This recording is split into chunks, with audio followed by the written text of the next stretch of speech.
Hello అందరికీ ముందుగా బతుకమ్మ పండుగ శుభాకాంక్షలు.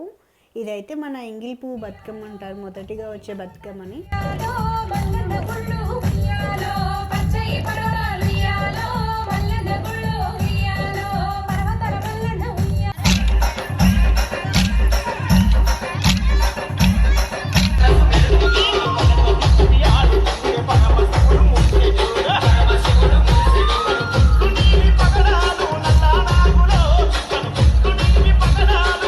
కొద్దిసేపటికే వర్షం అయితే స్టార్ట్ అయిపోయింది. అందుకని అందరూ ఎవరి బతుకమ్మల వాళ్ళను నిమజ్జనం చేయడానికి అయితే తీసుకెళ్తున్నారు. ఇక్కడైతే ఏంటంటే మన ఊర్లలో తెచ్చుకున్న గౌరమ్మను అందరూ కలిపేసి ఇలా అండ్ ప్రసాదం మిక్స్ చేసేసి ఆ ప్రసాదం తినడం, ఇలా కొన్ని ఫార్మాలిటీస్తో ఇలా ఎండ్ అయిపోతుంది.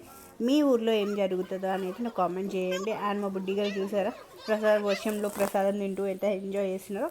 ఫైనల్ ఇంటికి వచ్చేసాం.